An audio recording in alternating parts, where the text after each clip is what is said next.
Midnight, where the stars and you. Midnight and a rendezvous. Welcome back to the Overlook Hotel. I'm your host Paul, and this video I'm breaking down the ending of The Shining. After our initial breakdown on the film hit 1 million views, I thought I'd return to one of my favourite films to discuss the final shot in detail.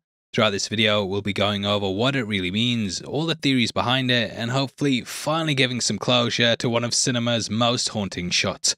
If you enjoy the video, please hit the thumbs up button, and also don't forget to subscribe for breakdowns like this every day. Out of the way, huge thank you for clicking this. Now let's get into The Shining.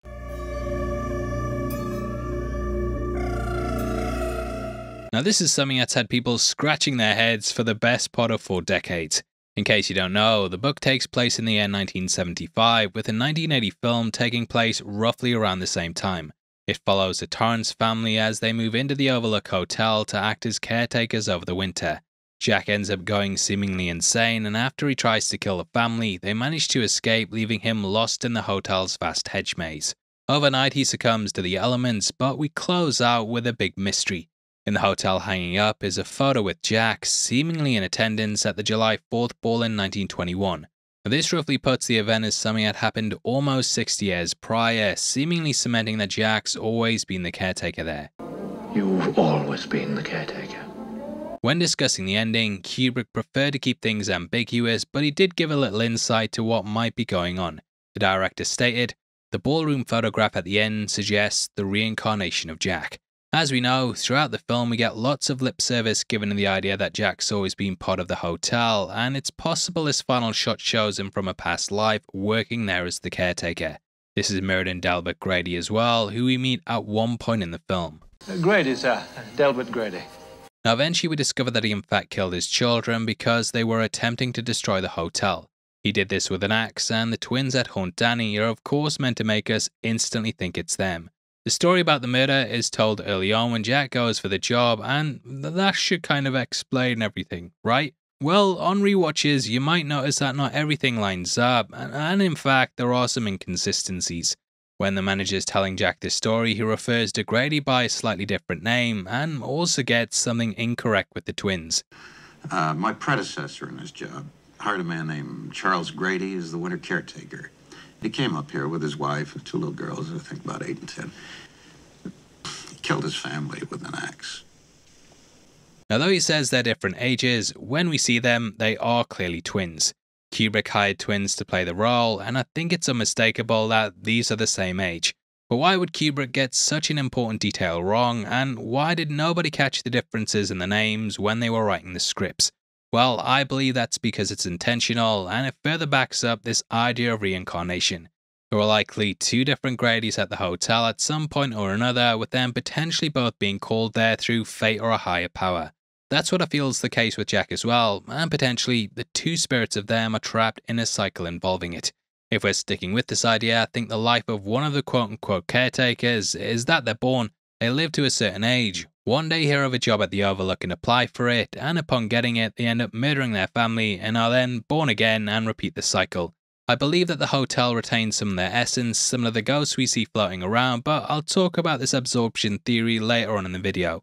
Now if this is the case, then they're not fully formed, almost like burnt toast, whilst the newborn version of them's out there in the world. Upon them returning to the hotel, they somewhat feel whole again, and slowly the visions of their past life come back. This is why Jack witnesses a party not too dissimilar to the one he attended, as that's an element of his past life that's coming back to him. Now due to them being a certain age, by the time they get to the job, the hotel would likely need another to feed on it in the interim. This is where the other comes in, and the cycle continues. Rather than having 34 years in between the characters being born and then getting to a point where they're old enough to take the job, they have another running alongside them who's probably in their early 20s when the other's being born. Hope that makes sense, as it's a little difficult to understand, but both characters are clearly operating at different times and carrying the murders out at different times too. The idea of cyclical violence is something that the hotel is very much built upon, so it makes sense it would operate in this manner too. It was built on a Native American burial ground, and this would have likely been conquered through bloodshed. Charles and Delbert Grady both killed their families with an axe, and Jack was attempting to try and replicate it. Now, the book talks about all the violent acts that have happened there, and at one point Jack even finds a scrapbook detailing everything involved in the hotel's entire history. In the book, it goes on for chapters and chapters, and they phrase it in a way that he's researching it to write his own book on the hotel. However, what it tells the reader is that this is a violent place where lots of evil things have gone down at. We see the ghosts throughout the film, and lots of them appear in the final act especially. This shows that these apparitions become almost trapped in the hotel for eternity, with Jack likely suffering the same fate which this photo demonstrates. Now, when going back through the film, it's clear that Jack has the shining, and this is made even more apparent by the movie Dr. Sleep. Like his dad, Danny shares his alcoholism, which we learn is actually used as a way to dull his visions. This is why I think Jack drank as well, and it also explains how he's able to see the ghosts. Now, this time around, the hotel wants to take not only him, but also Danny as well, because due to his shining abilities, this will make him even more powerful. This kind of builds off the back of the absorption thing that we talked about before, and constantly taking the essence of people could help it grow and stay alive. Although Dr. Sleep hadn't been dreamed up at this point, we did see something similar happening in that. In the film, we meet the True Knot, who feed off the steam given to them by powerful psychics. They retain some of this in a steam jar and breathe it in order to keep themselves young. That could be the case here too, with the hotel constantly draining the life from Jack and its guests. It may constantly call them back and then feast off the new life that they've been given. It's also important to bear in mind that Jack appears as the bartender in Dr. Sleep, so that could again cement this theory. Again, I know it's kind of retroactively changing the ending, but it's clear that at least Mike Flanagan thought the hotel absorbed him too. Now, there are theories that those in the photos could be the victims that the hotel has taken, and rather than this being a photo of 1921, Jack's just been absorbed into the images here, and it's now showing his face to the world. This would explain why the family never walked past the photo and noticed it, though, to be fair, they might just have not been paying attention to it. It is kind of terrifying to think, though, that Jack's soul's trapped behind that photo screaming for eternity, whilst outwardly his face is forever frozen in this unwavering grin. Now, if the absorption theory is incorrect, then the reincarnation thing could mean that this version of Jack was just snapped at the party, and then years later he showed up back there in his new life.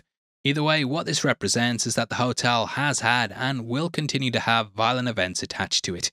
It doesn't matter how long it takes, it will eventually happen, and the same sorts of people and mindsets will be pulled in by its allure. Whether it's the isolation or the rage bubbling over the top within people, the hotel will lure in those that can manipulate, and eventually they'll fall victim to it. Jack's a broken man due to his alcoholism, and he's been fired from his job teaching due to a violent outburst that happened against a student. We also know that he's hit Danny as well, and he's clearly someone that the hotel has and will sink its teeth into in order to get what it wants. It chooses victims like this because they have their weaknesses, but also violent aspects of their personalities that make them the perfect fit to be someone to carry out its misdeeds. It's kind of scary to think about, but I think that's what makes the movie so everlasting. Now, the original photo itself actually has an innocent story behind it, and it was just taken at a ball during a party in 1923.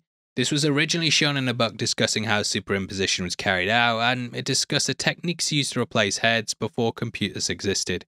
Anyway, it's crazy how, well, Photoshop existed, but it's crazy to think how this final shot's remained in the mind of viewers over the last 43 years. This is a film that arguably has one of the most haunting final frames of a film ever, and I really hope you've enjoyed us going back through it to discuss what it could actually mean.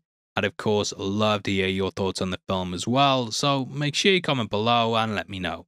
Please drop a like on the video, and if you want to support the channel as a member of the Spoiler Society, then please click the join button. You'll get early access to videos like this every week, and it goes such a long way to helping us out. We also have a merch store over at shopzeroedition.com, which sells lots of nerdy inspired t-shirts, hats and more. We just launched a Secret Invasion / Pulp Fiction inspired t-shirt, so if you want to head over there and help us out, then the link's in the description.